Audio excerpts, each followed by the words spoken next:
The Nerd and Tie podcast is unsurprisingly part of the Nerd and Tie podcast network. For more podcasts from actual play to witchcraft, go to nerdandtie.com or join our Discord by finding an invite at nerdandtie.com/discord.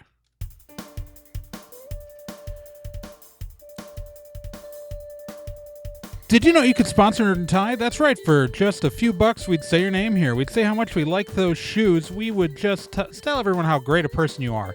Just go to nerdandtie.com, click on the sponsor button, and do the thing that it says on the thing to do with the thing.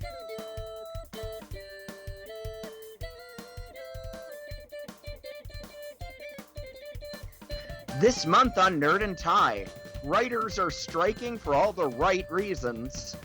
The Barbie trailer looks absolutely nuts. Metal Gear is back in a huge way. And we have some quizzes. Nerd and Tie. Celeste cut out there for like a second, but you got most of that. Yeah. Okay, me cutting, I don't feel like that was my fault. I don't know how that... It wasn't your fault. It was technical. It's okay. Continue. Okay, well, I'm Celeste, and I'm cutting out, apparently. Which is, that sucks. And I'm so excited to be here this month with my friends, my family. I've got sitting Eau Claire Word is our site runner, Trey Dorn. I don't believe I've ever used that as a title, and I don't think I'm going to start. But on the site. But yeah, running the site right now, as we speak. Yeah, training it for marathons still. Yeah, training it for marathons. No, okay. Teaching it how to do donuts in a parking lot. Yeah. Teaching your mom how to do donuts in a parking lot.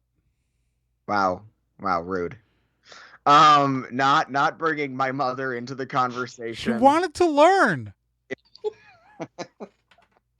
Is the true descendant of the hobbits, my friend, your hero, Genjamin Proc. I'm a little annoyed at how accurate that statement is. But because I figured out your hobbit heritage. Yeah. It's well, again, I don't know how to break this to you. My first hint was when you bought that house and it was underground. Yeah, that would do it, wouldn't it? Yeah. Yeah. That was a bit of a thing. Yeah. That, and you're only like 3 feet tall. Yeah, that's true. I mean, it was just, there were a lot of things that were kind of hobbity. All the pipe weed. Yep. Lots of pipe. Yep. I noticed that too. Yeah. And the multiple meals. Yeah, no. I was like, on one hand, it was like really good hospitality, but I was like, does anyone who's not a hobbit offer second breakfast? I don't know. That's a little. In some places they call it brunch. Okay, that's true.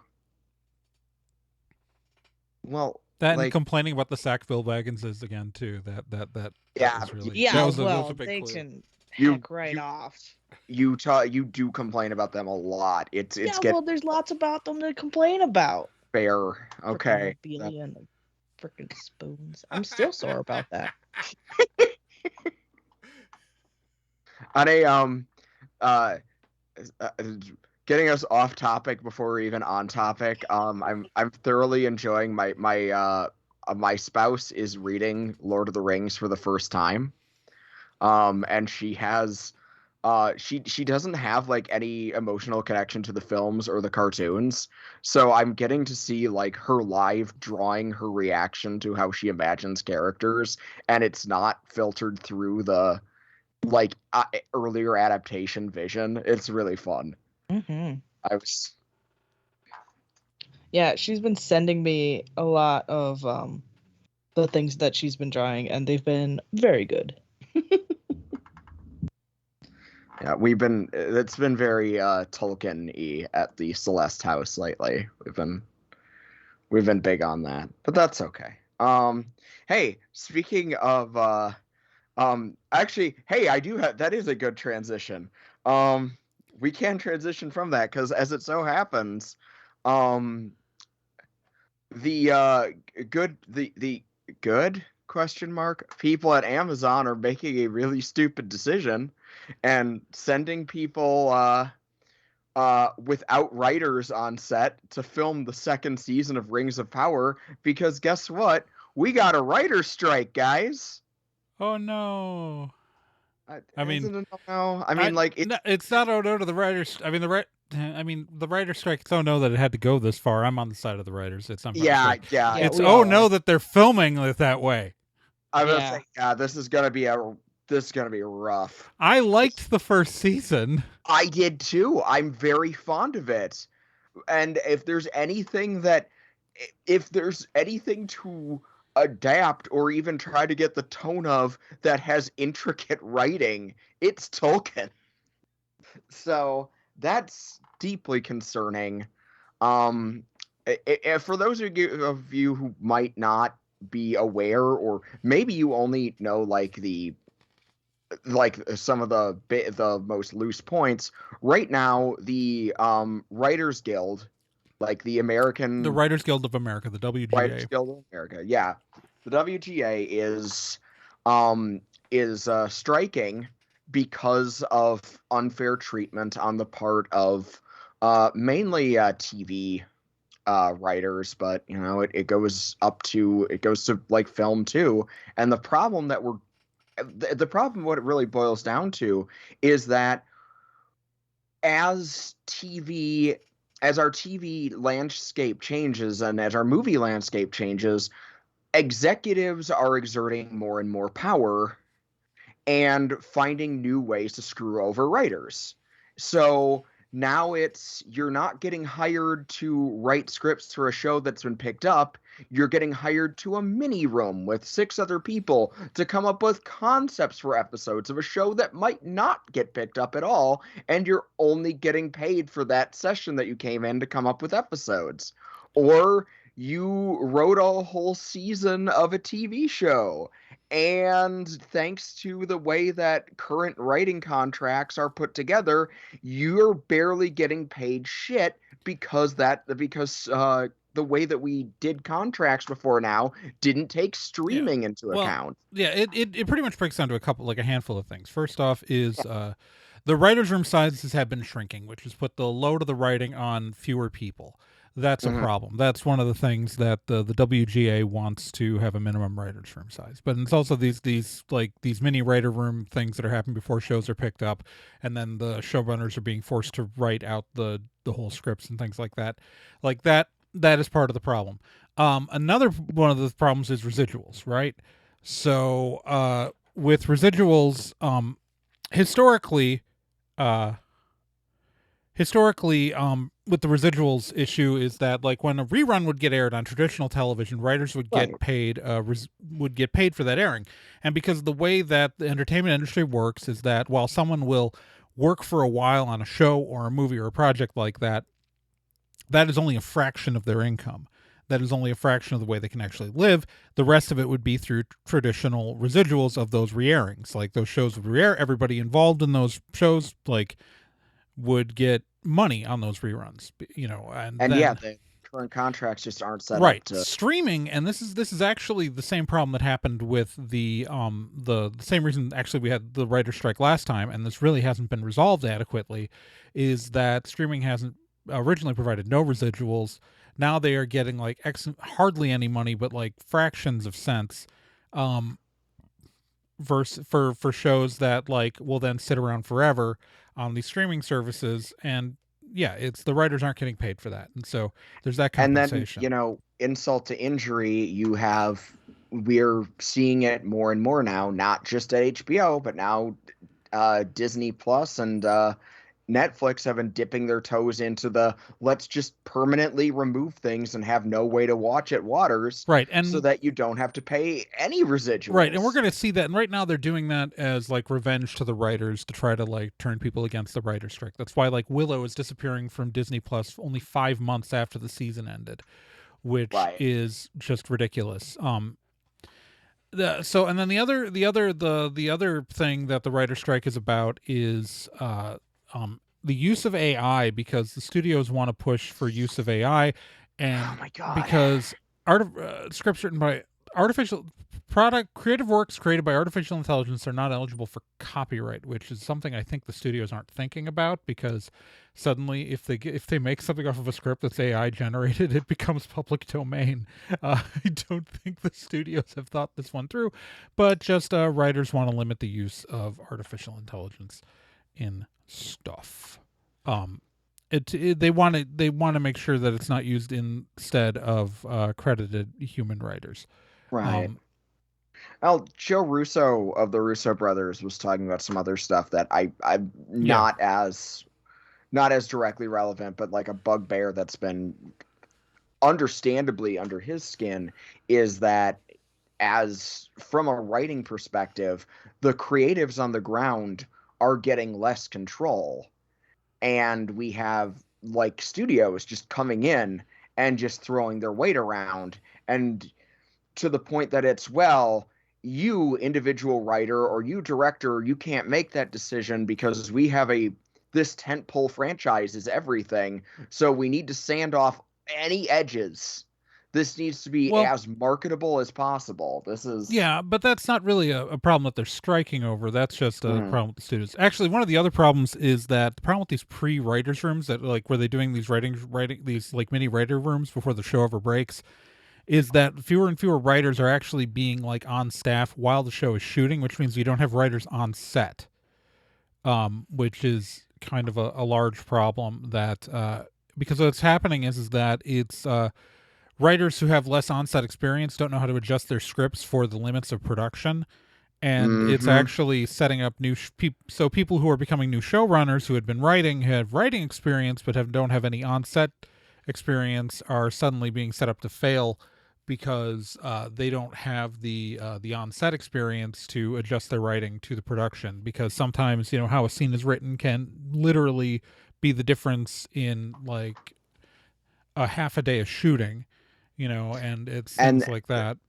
and that's also not counting like things like writers not even able to have stable careers because of, like, let's call it out, the Netflix model, where one season of a show will get made and then they'll immediately drop it and everyone Well, working on it needs to find a new job. well, it's It's it that I mean, so the problem with the Netflix show, like, so streaming is going for shorter seasons, which can be good mm, for the quality of the writing, right? In many senses, like I think that can it's be. probably like it is for the best. However, it does mean that the jobs are less stable for the writers, which is why residuals become so much more important, Hmm. right?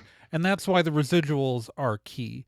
And that's really, and why minimum writer room sizes and the residuals are really some of the biggest parts of this situation. Now, what's interesting is, so the residuals thing is something that impacts all parts of the creative, right? Because actors also get residuals, directors get residuals. Um,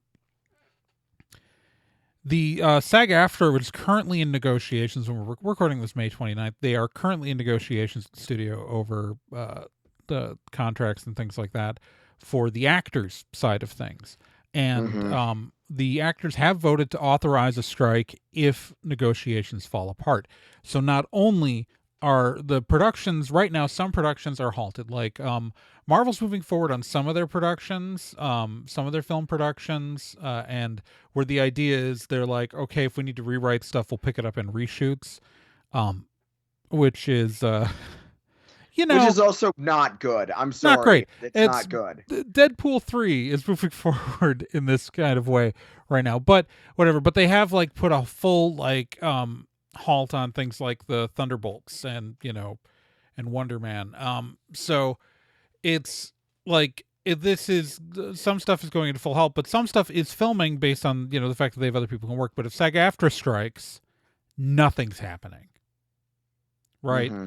And I don't like I've seen two writer strikes in my lifetime. The one that was like 15 years ago, and then in the second season of Star Trek: The Next Generation, that one. Those are the two writer strikes that have happened while I've been around that I'm aware of. Maybe there was another one that I don't know about, but those writer strikes slow things down quite a bit.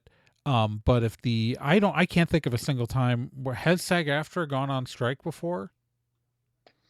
At least not in my lifetime. Like,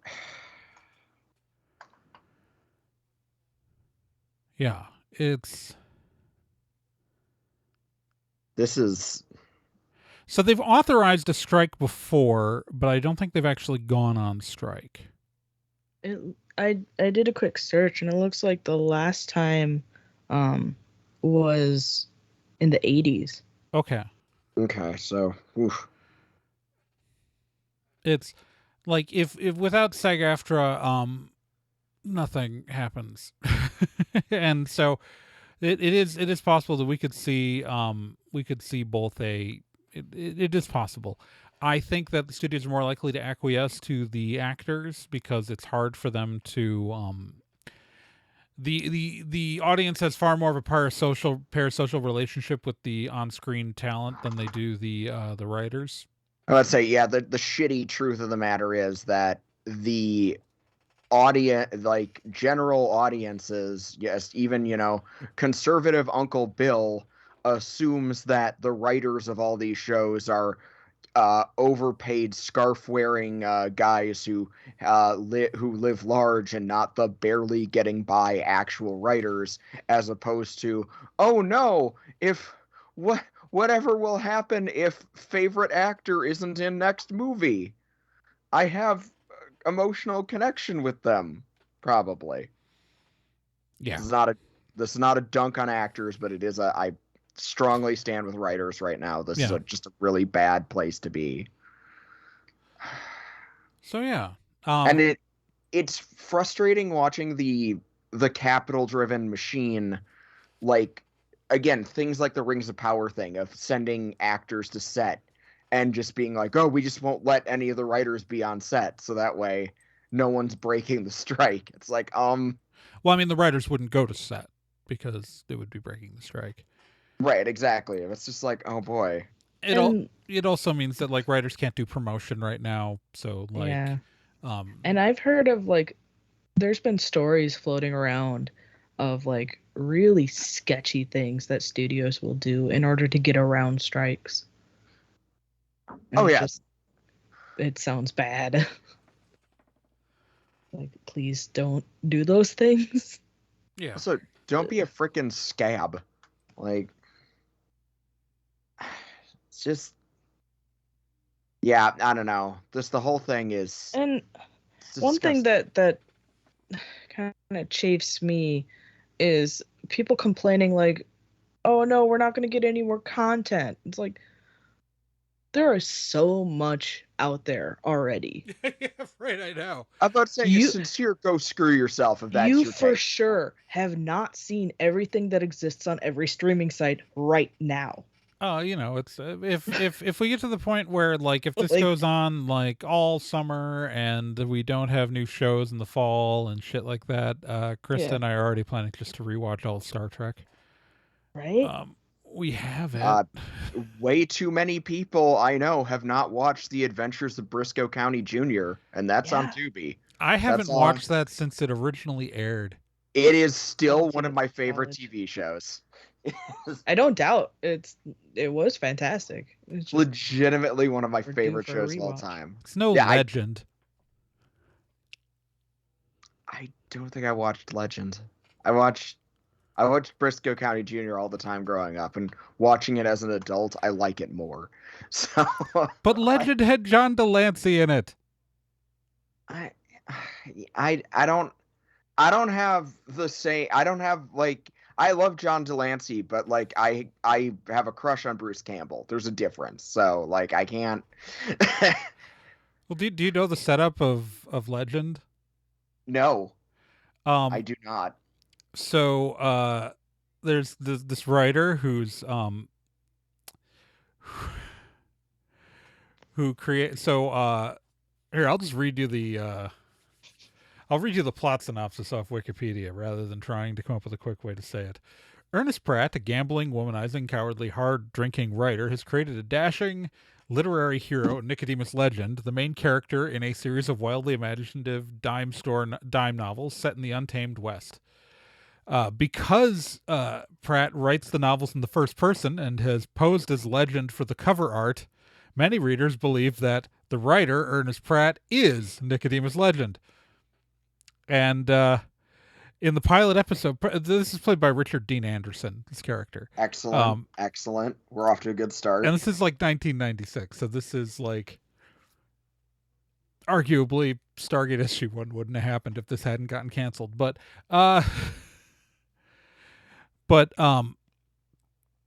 so this is, he finds out that some guy's been impersonating Nicodemus Legend, and a warrant is out for the arrest of his fictional character, who again everybody thinks he is because of the cover art. And yeah, and it kind of goes off with that, and so it's John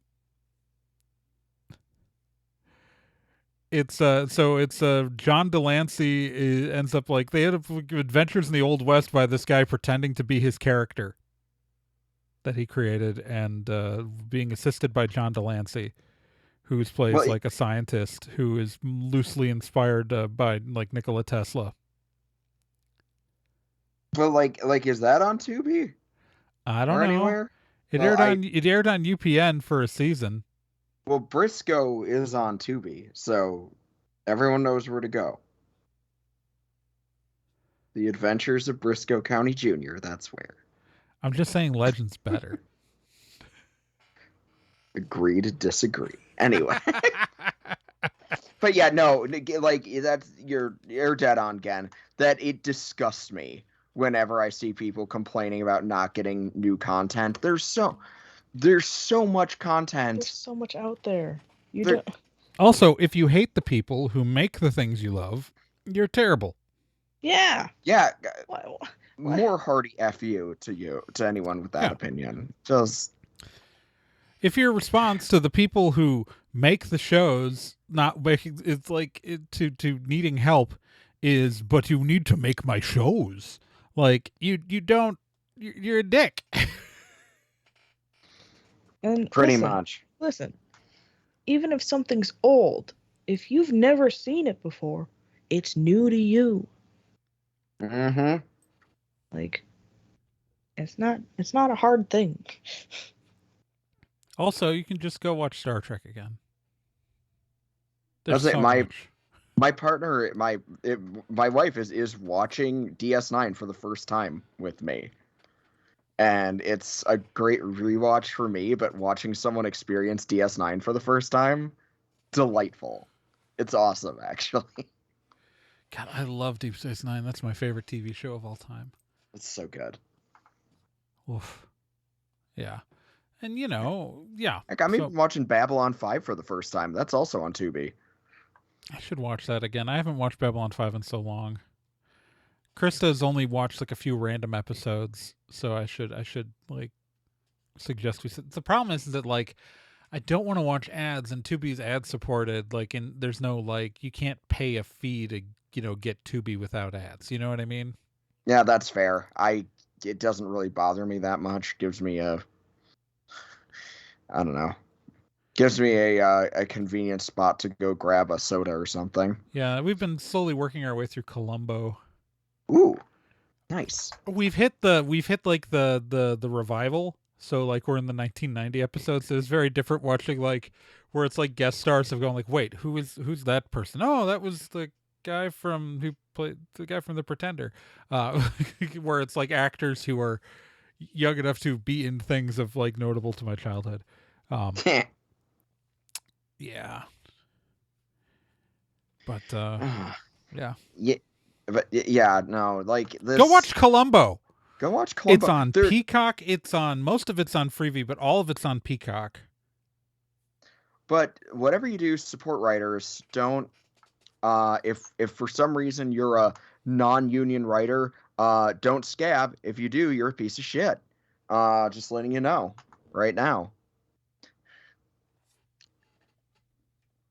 And hopefully we'll get through this and writers will get treated the way that we deserve, and we'll stop pretending that AI isn't just stealing shit and pretending that it's new art. Yeah, and also, if you really want more content, there are a number of phenomenal podcasts on the Nerd and Tie Podcast Network available at nerdandtie.com.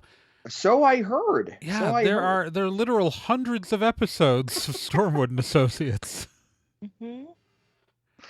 You could be listening to right now. Wow, what a fascinating recommendation that we have no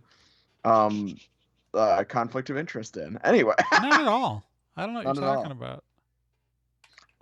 So speaking of wild and exciting things to recommend, so the big I guess final trailer for Greta Gerwig's Barbie movie has been unleashed on the world, and I don't know about you guys, I'm pumped. This is I never in 1,000 years expected to be excited about a Barbie movie. Yeah. Like, but it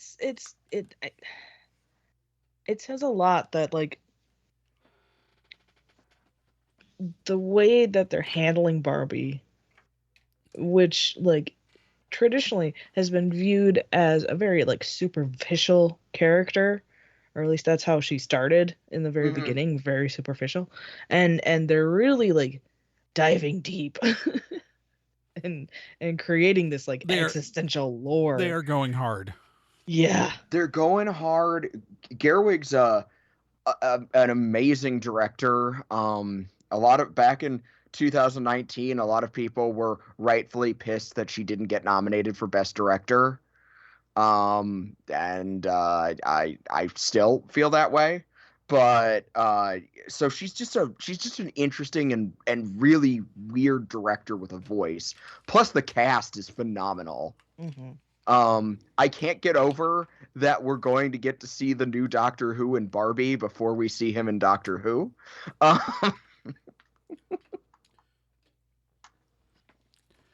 Did you just call the new Doctor Who? Yeah, I did. What are you gonna do about it? He's not reprising Peter Cushing's character. Yeah, but guess what? For decades, they were referred to as Doctor Who. They were in all sorts of things. You go to the interviews, you go to like the Blue Peter segments.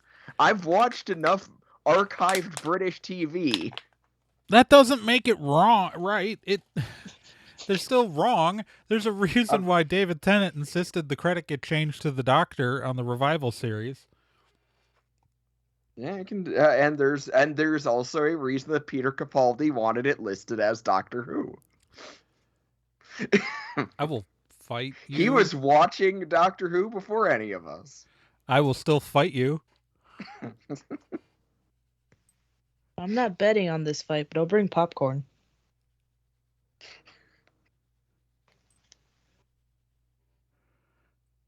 I got the reach. I got the speed. I have a bad shoulder. That's true.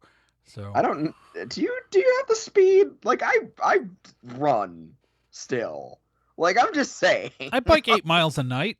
Okay, that's something. Trey's also tall. I am surprisingly quick. I have a black belt. I mean, it's in swords, but still. I've got a belt. Just a belt. It's leather.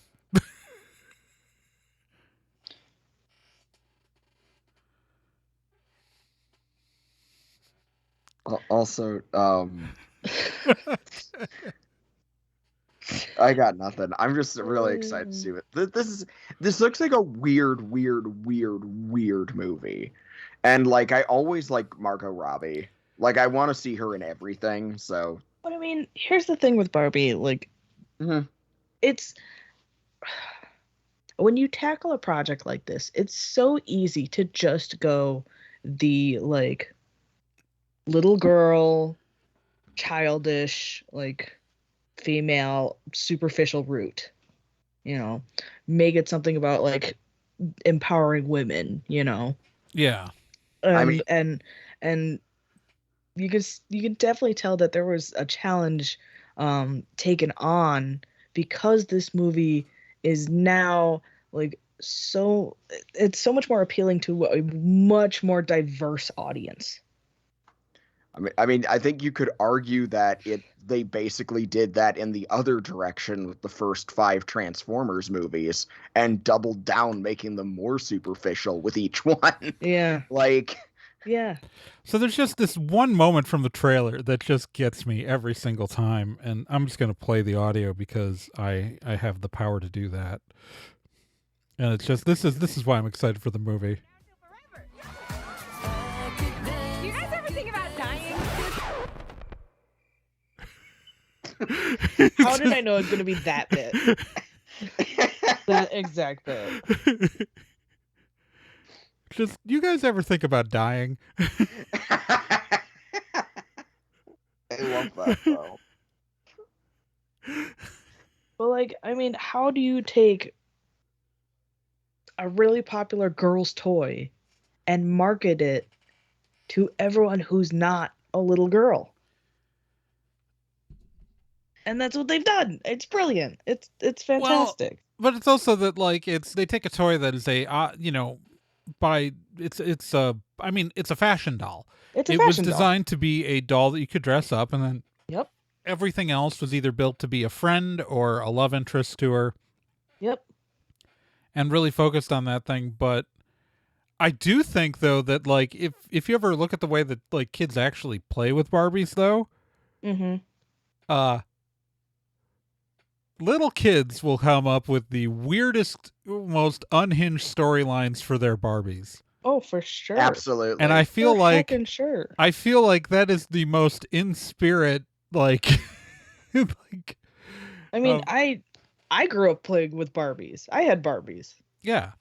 Granted, I didn't have any Kens, so all my Barbies were lesbians who lived in a beautiful apartment together because I only cared about building them an apartment. I cared way more about interior design than actually making a storyline. I would say, yeah. Did you have polyamorous lesbian like apartment Barbie? Like, was this a thing? Yeah, I had multiple female Barbies, and I would like pair them off, like, oh, you guys are together and you guys are together and whatever, and the Barbie dream polycule. Yeah. I had a polycule of Barbies.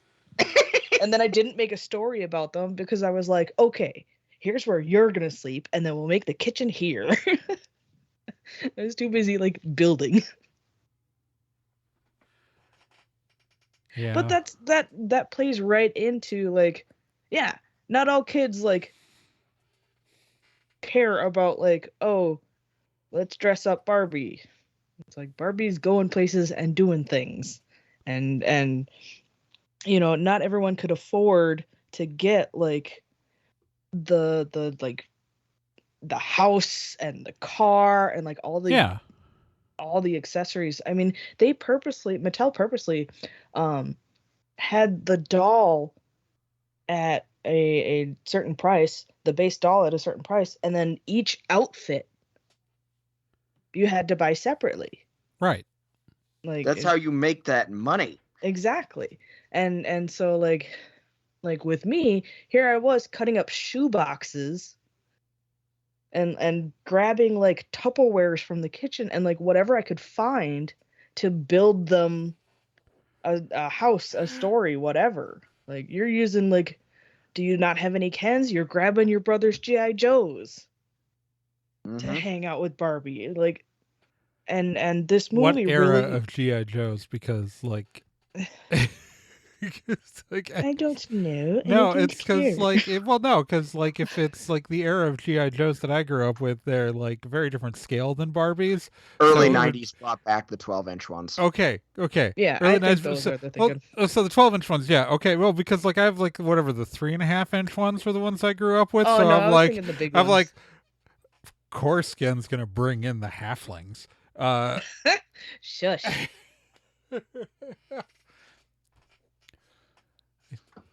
But like this movie feels more like, yeah, you have the Mattel world where it's all of like the toys that are on the shelves, but then like when you chuck them in the real world, it feels way more like how we actually played with our Barbies.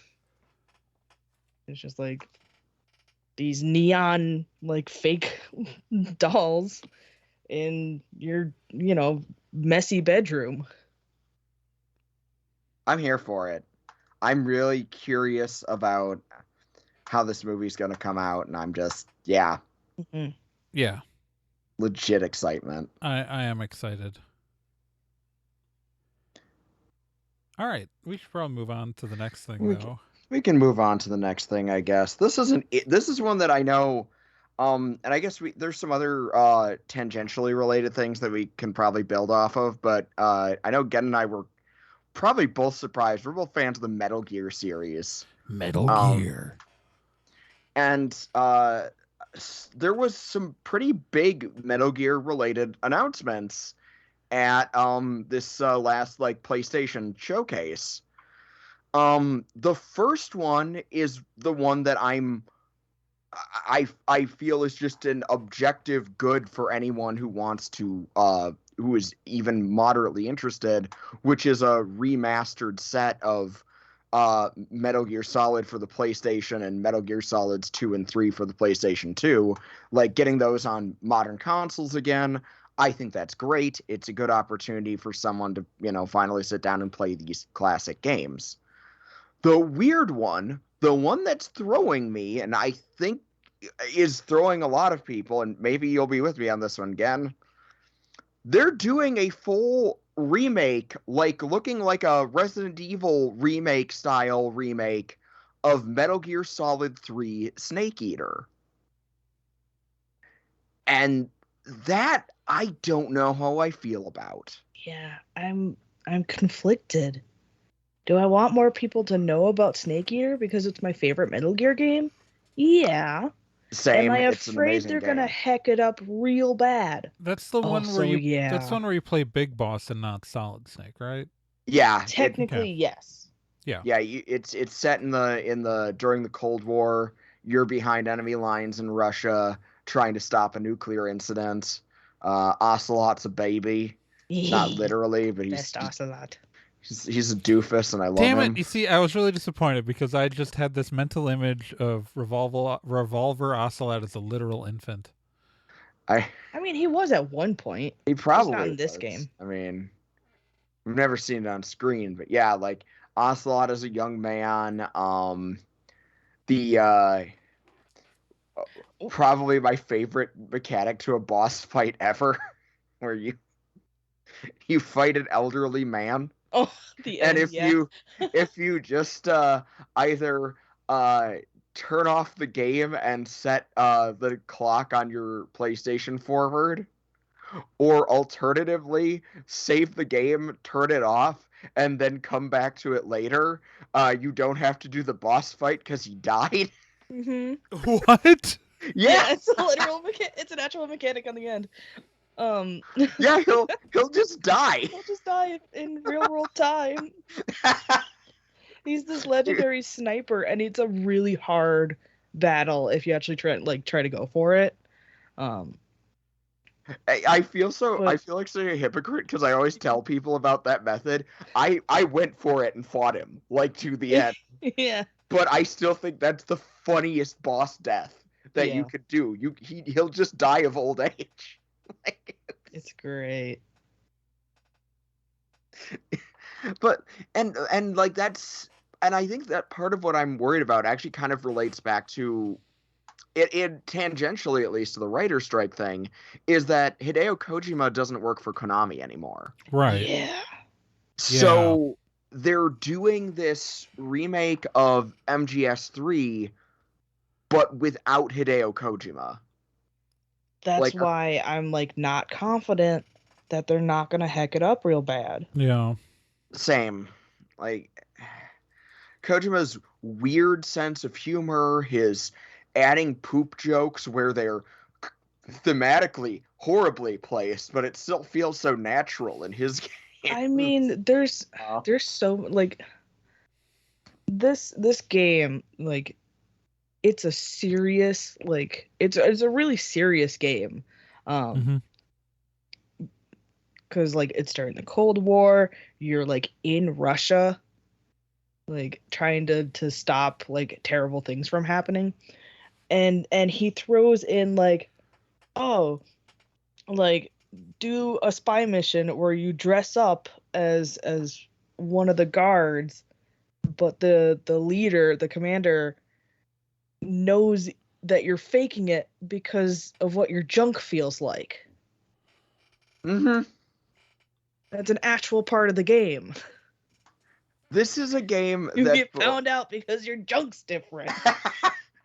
This is a game that both has big Naked Snake arguing with his handler about why it feels comfortable to hide in a box, which made me laugh out loud, but also features an end to a boss fight with the boss, actually. That's her name.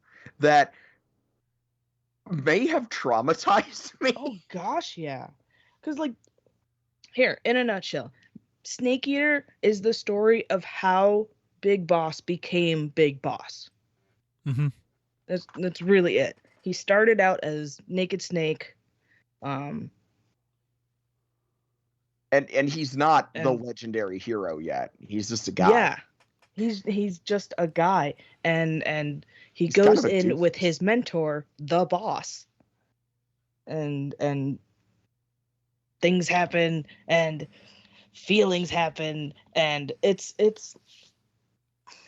there is a I'm sorry, I basically, to explain it, I have to spoil a game for the PlayStation 2, but also, even honestly knowing it's coming, it's still incredibly powerful. One of the last boss fights of the game, you are forced into a position where the only way it will end, the only, like, you beat this person, and the rest of the game, for the most part, has given you the option to take non-lethal restraints or to put down an enemy without necessarily killing them. This fight, it won't let you progress. It won't let you leave the screen until you put a bullet in their head. And it hurts. And I didn't even realize how like low-key traumatized I was by that until I played the chronologically next Metal Gear game, Peace Walker. Portable Ops is before that. But anyway, I played Peace Walker, and it makes you relive that scene and pull the trigger again. And it was like, oh god, nope, this still gets me. Yeah, so basically what we're saying is like, this is a really well-crafted game, like, just by itself. And all they needed to do, at least in my mind, was just port it up, like the others. And I think that's the weirder thing, is I think it's in that port set as well, like the ported version, not the remake version. So yeah, I'm very confused by this. I'm super confused. Like... Yeah, absolutely play the original. Please. It's one of the best. Go play the original. It's fantastic. It's so good. I'm just really worried because I really like this game. And they're like, I don't have high hopes. I honestly don't. I think they're gonna screw it up. I don't have I don't feel any better than you do. I just thought it'd be an interesting thing to discuss if there was any, because like Sony they've been shedding talent they've been hemorrhaging it, you know. They lost Team Silent, they burned all the bridges with Hideo Kojima. And now they're just sitting on these brands, these game franchises, but not knowing what to do with them. Yeah. And yeah, I don't know. Metal Gear is such a weird game because it is a game made by and arguably for pacifist military otaku, which is such a like honestly, and I don't know, it just bums me out. Like Metal Gear Survive was such an affront to that legacy, to that storyline, that I'm not convinced that Konami's not going to completely drop the ball on this remake of an almost perfect game, which is what Snake Eater is. Yeah. But if I may veer us off, the reason that we know about this is because PlayStation basically did a showcase, because we're not doing E3 anymore, so everybody's got to just give their own little presentation about what's coming up. And Sony was like, hey, Metal Gear Solid 3, PS5, woo! Spider-Man 2 footage. Spider-Man 2, which is probably going to be as good as the first one. A shitty handheld that doesn't really work. We've reinvented the handheld looks dumb. It's the Wii. It's the Wii U tablet. It's the Wii U tablet. They've reinvented the Wii U tablet. It's so for those of you who don't know, Sony announced that they're coming out with this thing, which is effectively like if you have a PS5, you can remotely play your PS5 around your own home. Like it's not cloud based. It's completely just like on your own Wi-Fi network. So it's effectively like how on the Wii U you could on the Wii U gamepad. The Wii U gamepad could play your Wii U on it on just that screen and not use your TV. That's what Sony is gonna sell one of those for the PS5, and like it makes no sense. Say, like I'm trying to think of a situation where that would be good, and it's like I need to continue Final Fantasy, but I also need to poop. That's not a good reason. People have been pointing out you can do this on your smartphone right now with a PS5. That's true. And they sell PlayStation grips for your smartphone, so you could do that right now. And if you're wondering what this new controller looks like, take a regular PS5 controller, split it down the middle, and chuck a screen like a tablet in there. Yeah. That's what it is. Yeah, it looks so dumb. Just play. It's very silly. Oh my god. I guess the only other situation, I'm like, but Sully, remember when you were a little kid and like you'd want to play video games, but Dad wants to watch the news and there's only one TV, and it's like, yeah, but voice in my head, if you could afford a PS5, you could probably afford a second TV. I'm sorry. Or a smartphone. This is not a. Here's the thing, it's like a lot of times, like I play my Switch on handheld mode while like the TV's on in our living room, right? Like that's not nuts. That's not crazy to me. Like to want to be able to play stuff that way. But on the other hand, you could do that with your smartphone already. Yeah, it's very odd. I don't know what they were going for. It's amazing though. The screen's gonna be bigger. It's an 8-inch screen. Big old screen. Well, if there's any game system that was a financial success worth replicating, it's the Wii U. Right? Like said somebody, I think. Oh. By the way, this is not me knocking the Wii U itself for quality. I had a whole lot of fun playing with that thing. But it was not like it wasn't a money maker. No, it wasn't. It's obviously it wasn't. Like if it was, the Switch wouldn't have happened what it did. But at least you got the Switch. Oh boy, do I love my Switch. Anyway,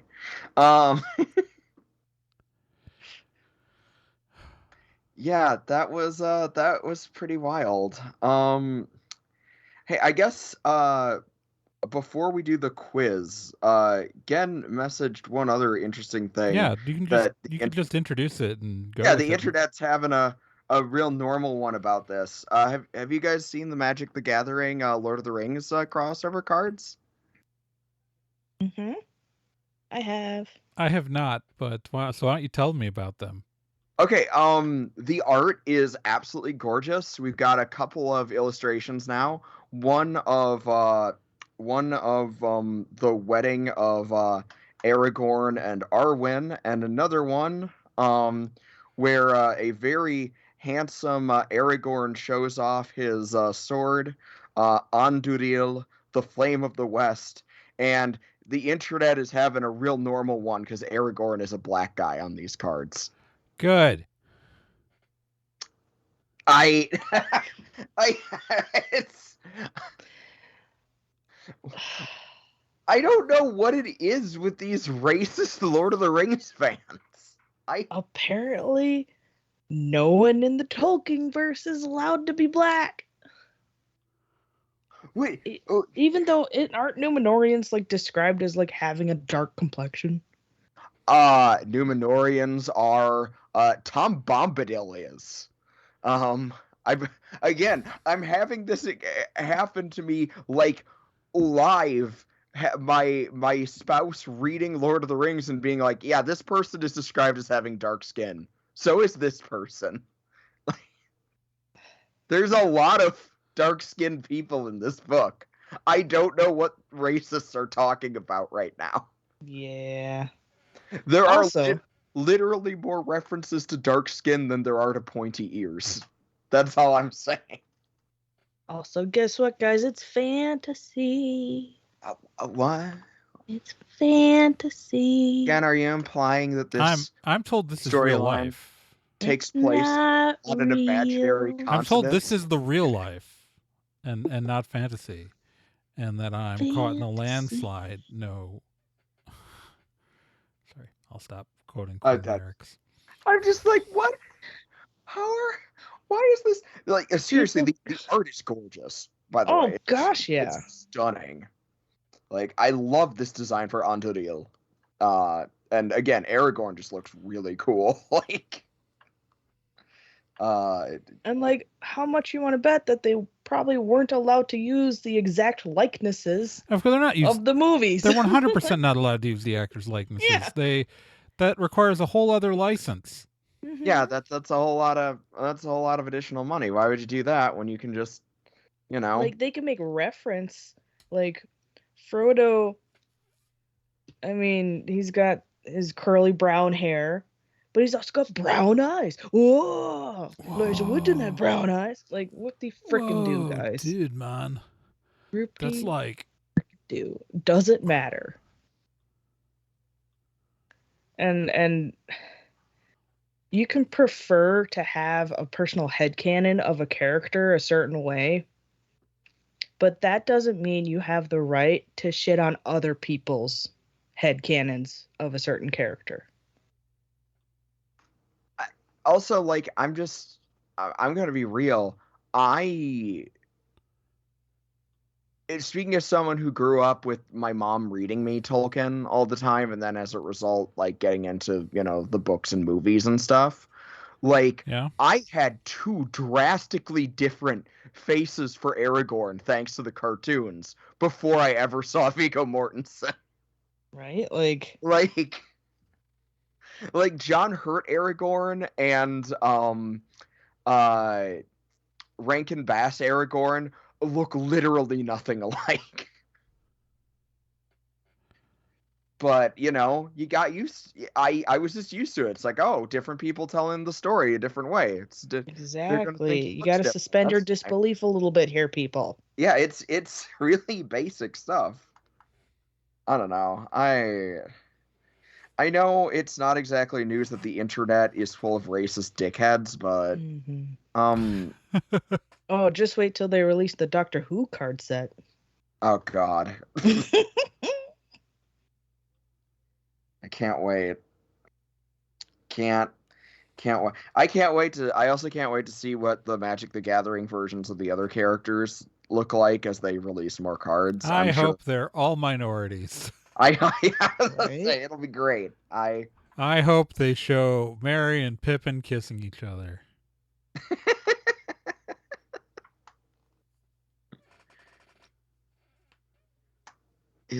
And Gimli and the pride flag booty shorts.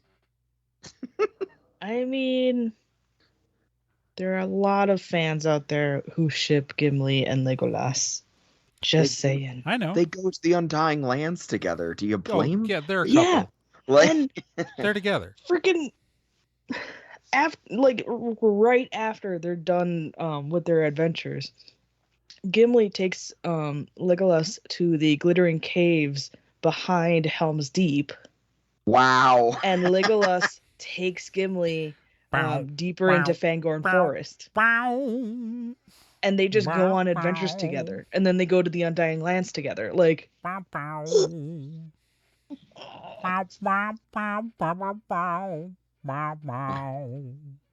wife just messaged me from another room in the house. Tom Bombadil is a black man and no one can convince me otherwise.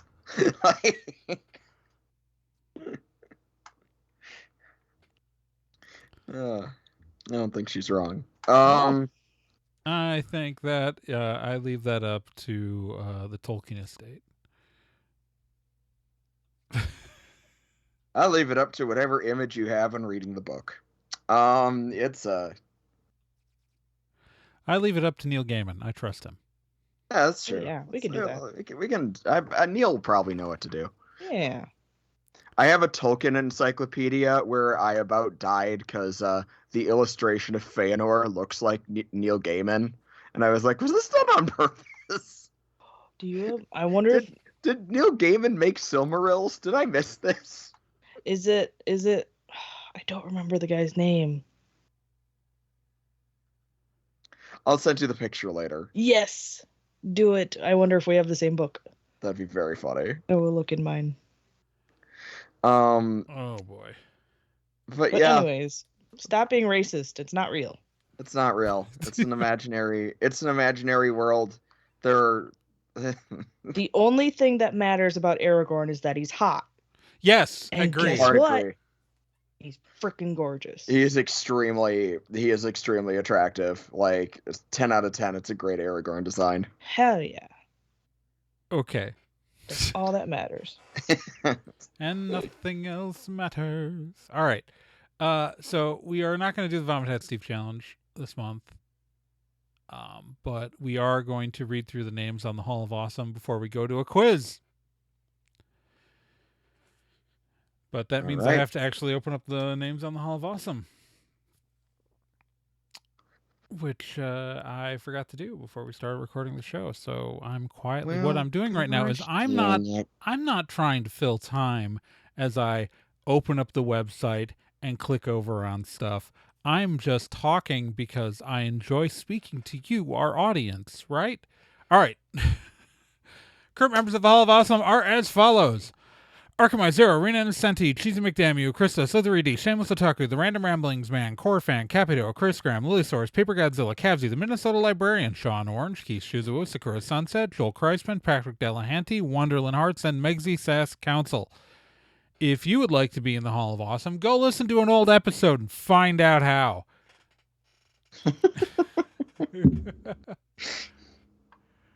All right, so this is we have started doing quizzes at the end of the show where one of us runs a quiz for the other two people on the show. I'm going to be running the quiz again this episode. And the quiz I am throwing at after the experience that we had last month, we're mixing up the format a little bit. This time we're going to give them answers after they've answered the question, so we're not like sitting here till the end trying to figure out whatever. And we're only going to do one quiz and not two quizzes, and so we're narrowing this down. This month's quiz is taken from funtrivia.com, and it is Trekking Through the Universe Part 10, because someone's written a whole bunch of Star Trek quizzes by Daddy19. That is our quiz author. Oh, good. This is rated A professional, then. The difficulty is rated as average. It is 10 questions. The average score on this quiz by people who take it is 8 out of 10, but that's the average score out of people who intentionally hunt down a Star Trek quiz, so I don't know how skewed that is. The description of the quiz is the crew of the Fun Trivia USS Enterprise bring you the final set of on-screen voyagers of the original crew of the USS Enterprise. This quiz has questions on Star Trek 4, Star Trek 5, and Star Trek 6. Are you guys ready for your quiz? I suppose. You also will have 3 chances during the quiz where you can do a 50-50 elimination. Okay. So here we go. First question. In the opening of Star Trek IV, The Voyage Home, a Starfleet ship encountered a probe of unknown origin. Which starship was this? Was it the Saratoga, the Ranger, the Yorktown, or the Destiny? Oh. I think it's the Saratoga. Because the Saratoga and the Yorktown are like actual starship names. I don't think there's a USS Destiny in Starfleet. I might be wrong about that. So you're answering the Saratoga? That's what you're going with? Saratoga. Ken's on board with the Saratoga? I've never seen these films. Let's go. Oh my god, you should watch these movies. The second, third, and fourth movie all happened within the period of like 2 months of each other. So like Jimmy Doohan's weight just goes up quite a bit between them. So like you got to think that maybe he's gonna. Scotty's stress eating. Scotty's stress eating throughout these films. You just don't see it on camera. All right, so the answer is correct. The USS Saratoga. Oh my god! Encountering the probe, the captain of the Saratoga contacted Starfleet Command, advising that the Saratoga was patrolling Sector 5 neutral zone. The USS Yorktown was later having already lost all power as a result of the probe. The Ranger was the name of the nuclear submarine that Chekhov and Uhura visit. Okay. And the USS Destiny was referred to in an episode of Star Trek Deep Space Nine. My god, there is one. Okay. Yep. I'm a little disappointed. Okay. It's okay. You got this. What's next? All right, sorry. I just accidentally set off my car alarm thinking that I was turning off my car alarm. Because someone else's car alarm went off. All right. So, next question.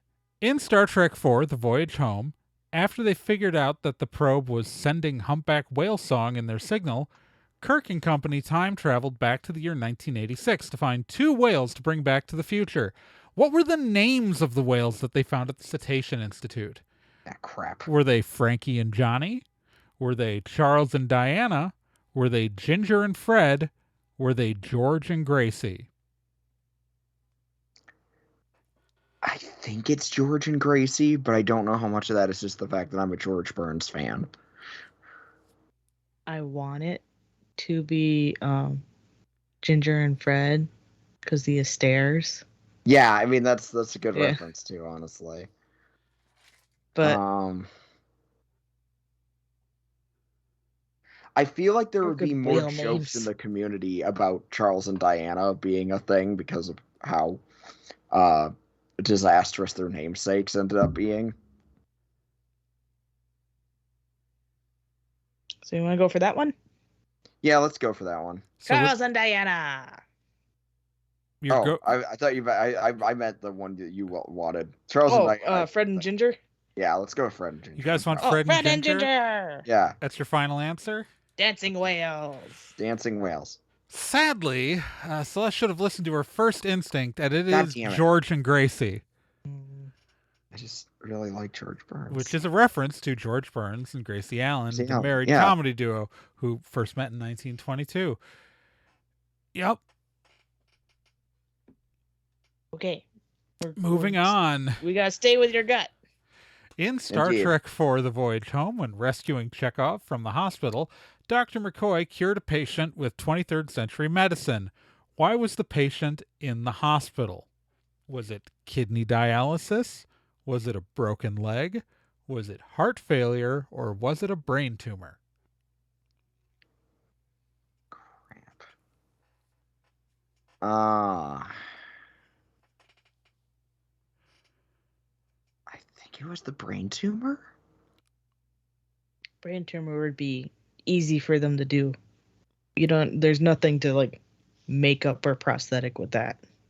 Yeah, that's true. Well, yeah, it's because, in the scene... So, and do remember, you guys do get a couple of 50-50 hints. Yeah, do you want to use a 50-50? Let's 50-50 it. All right. So, it eliminated broken leg and heart failure. The two options are kidney dialysis and brain tumor. Brain tumor's still up there. I think we should go brain tumor. Brain tumor! Oh, sorry, guys. Damn it. It was kidney dialysis. In fact, the old lady, as they go by, yells, I grew a new kidney. Damn it. Like, okay, I haven't watched that movie in a while. Remember, it's McCoy gives this woman a pill. So what is this, the Dark Ages? As he gives her medicine to swallow, which cures her completely. Much like he gives her the medicine, then they go off, and then on the way out, after all the adventures, they pass by that same patient again when the doctors are trying to figure out how she was magically cured. That's adorable. I remembered that he cured something with a pill. I just didn't remember what it was. All right. Okay. All right. So now we're getting out of the ones that I automatically knew. Because now we're moving on to Star Trek V, The Final Frontier. Crap, I hate this movie. In Star Trek V, The Final Frontier, which planet had been dubbed the Planet of Galactic Peace? Was it Dorvan 5, Nimbus 3, El Adrel 4, or Baratus 3? I think it's Nimbus 3.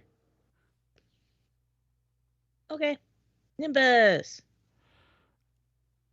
You are correct. Yay! Nimbus 3. It was hoped that if the Klingons, the Federation, and the Romulans could live together on Nimbus 3, the risk of war would be reduced.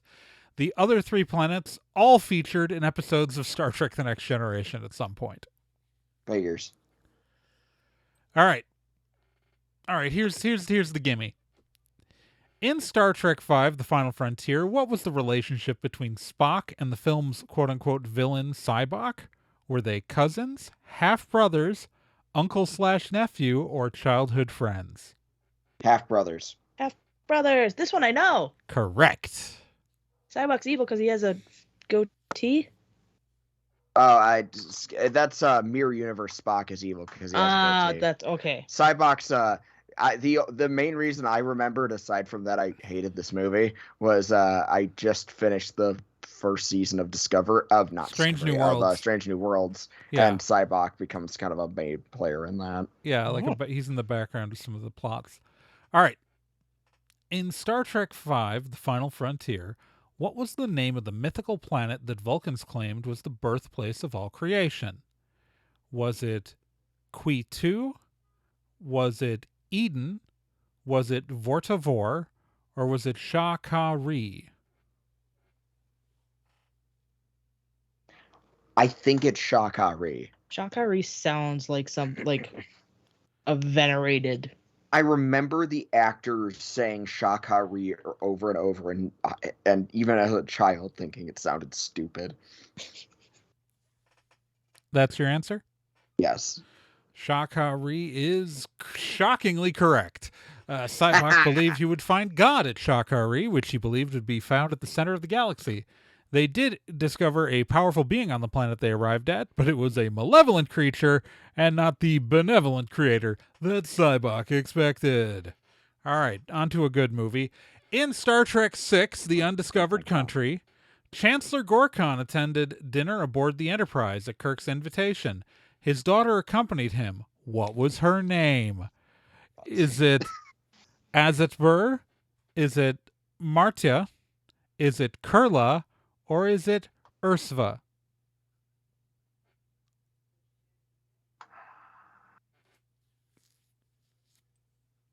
I think it's Ursva.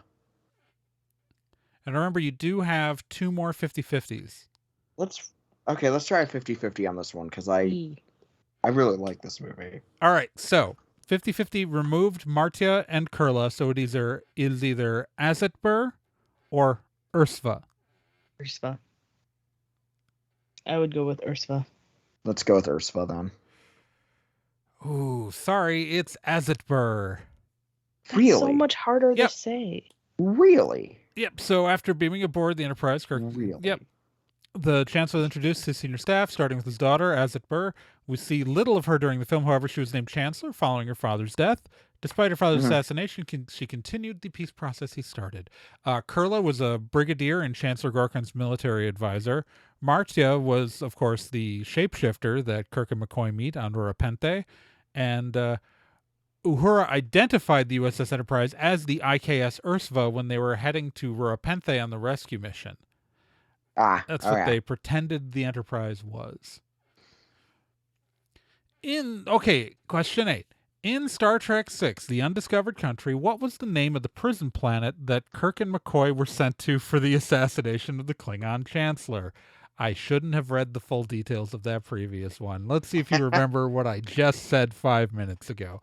Is it Mabu 6? Is it Argati? Is it Rurapente? Or is it Krantobal? Rurapente.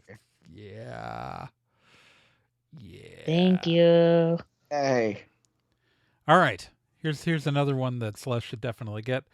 Which former Enterprise crew member helmed the USS Excelsior and helped Kirk in a space battle against Chang in Star Trek VI, The Undiscovered Country? Was it Hikaru Sulu, Spock, Pavel Chekhov, or Montgomery Scott? So who was commanding the Excelsior? Oh, that was Sulu. Yeah. Oh my. Oh my. In Star Trek VI, The Undiscovered Country, who tried to shoot the Federation president at Camp Kittimer when the peace conference was rescheduled? Is it the Romulan ambassador Nanklis? Is it Colonel West? Is it Lieutenant Valeris? Or is it Admiral Cartwright? I think it was the Romulan ambassador. Because I remember it being a Romulan. And you do have a 50-50 left here. Okay, give me a 50-50. Ooh, it eliminated the Romulan ambassador and Admiral Cartwright, leaving you only with Colonel West and Lieutenant Valeris. Okay, Colonel West. And that is correct. Colonel West, played by Renee Auberjonois. Oh, right. Pre-Odo. Yeah. Crazy. So you guys got 7 out of 10. Yay, good job. Well, Celeste got 7 out of 10. Hey, you shouted out Rurapente. I also think it's funny that I got a bunch of questions right about a movie that I hate, then got a bunch of questions wrong about a movie that I actively like. That's okay. Yeah, you actually got all the Star Trek V questions correct. I know. I hate that movie, and now I hate it more. And you only got one of the questions about Star Trek IV right. I am a failure as a fan. No. I would have gotten the Shakari one right on the Star Trek V, but I wouldn't have, and obviously the Cybok being the half brothers, but I wouldn't have gotten Nimbus 3. I don't know why I remembered Nimbus 3. I think, what I think it was is I kept getting distracted because every time they said Nimbus 3, the last time I watched that movie, I was in a bit of a Dragon Ball phase, and the English dub insists on calling Son Goku's flying cloud Kinta-un flying Nimbus, and that just was on my mind for some reason. Yeah. I'm definitely not any form of neurodivergent. I don't know what you're talking about. I probably wouldn't have gotten the Chancellor's daughter's name right. As it were, I wouldn't have gotten that right. So I would have definitely been wrong with you on that one. But I was very proud. I remember George and Gracie off the top of my head, and the kidney dialysis, because I have watched Star Trek 4 so many times. I haven't watched it in a long time. I need to fix that. I've watched 6 more recently. Fun fact, I don't remember where it came from, but I have like a gold enamel pin. I think. So I have to go see if it's 4 or 5. So also here's the thing, with the Romulan reveal on the assassination, that's only in the director's cut of Star Trek 6. That's not in the theatrical cut. Right. It's revealed to be Colonel West, but like the whole like the Romulan connection is only revealed in the director's cut. I think the last couple times I've watched it, it was the director's cut. Well, that's the version I've watched most. I'd seen the theatrical cut, and I own the theatrical cut and the director's cut on DVD. I've talked about this before about how I went on a whole process to get a copy of the director's cut on DVD. Mm-hmm. Yeah. So it's... Yeah, I think I only owned the director's cut, now that I think about it. My VHS might be the theatrical cut. That was my first ever Star Trek VHS, and I still own it. Yeah, my VHS copy is the director's cut. Like, because they had that like VHS release of all the movies that, like, if you put them together would be like an image of the Enterprise. Yeah, and that is 100% the director's cut on that tape. Okay, then maybe I've never seen the theatrical cut. Because that's definitely the tape I have in my collection. From when I was a baby Sele. Yeah.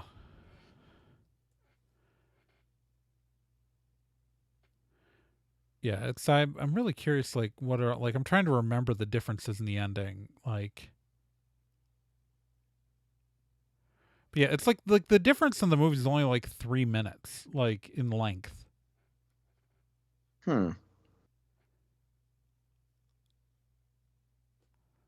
Yeah, I can't, like, anyways. That's probably where we should start bailing, right? Yeah, I feel like that's a good spot to bail. This is a fun episode, though. Yeah, these quizzes are way more fun for us than the challenge. I will be looking forward to our next quiz, but I think it's time that we give our sign off for this month. So as always, I'm Celeste. I'm Trey Dorn. I'm the Genjamin. And remember, you can subscribe to the show on iTunes, Spotify, or anywhere else that podcasts are subscribed to. Remember, you can also support the show financially. You can sponsor episodes of the show as on the website, or I've got a Patreon at patreon.com/TRAEGORN. Celeste's got a Patreon at patreon.com/CelesteIsBest. And Gen, what is the name of your store on the internet? We are now operating under the name of Cryptid Arcade. Yes. I love the new branding. It's so good. And so good. You can find us on Instagram and Etsy, specializing in cryptid plush. Yes. And remember, Spooky buddies. This show is on social media. You can follow us on Facebook at facebook.com/nerdandtie. You can find us on Tumblr at nerdandtie.tumblr.com. And technically, we have a Twitter for now. And remember, in your hearts and your minds and your dreams, in the places that you hide at night, in those places where you think you have hidden the things that only you know and no one else can touch within you, remember that's where I've taken a computer and loaded up a copy of myhouse.wad and have duct taped your hands to the keyboard. Good luck. If you can't get the good ending... Keep on Spock. Good luck figuring it all out. Oh, God. Yeah, Celeste, have you taken a look at myhouse.wad? I have not. Oh, you should. It's amazing. I'm scared now. It's amazing. It does actually effectively turn Doom into a phenomenal horror game. Yeah. A la House of Leaves. Yeah, oh my God. It's inspired by House of Leaves. Yeah. It's amazing. It's so well done. Excellent. And there's a brief appearance by the most mysterious song on the internet in the yes, Eric was telling me about that. All right, gonna have to take a look at this. Myhouse.wad. Yeah. And although you want to load the PK3 file, So it's like there's some YouTube videos you might want to. So play it fresh without looking it up, without like watching any YouTube videos on it. That's just all I'm gonna say. And you have to do it in GZ Doom. Gotcha. I don't know, folks. I guess that's the end of this podcast. And oh yeah, we're doing a podcast. That's we are right. still recording. We are still recording. The music's Well, playing. We just forget. Keep I don't on know. spocking in the free world, and remember, David the Gnome. Don't take any wooden nickels. Keep on freeing in the Spock world. And Cybok knows what you did at night, so run. Yeah, holy crap. I don't want him to know what I Cybok did is at outside night. your window right now. No, go away. It's okay. Cybok is Ooh. apparently dating like one of my big gay crushes, and I'm grumpy about that. Which Cybok? Which one? Strange New World Cybok. Okay, because it's an interesting story either way.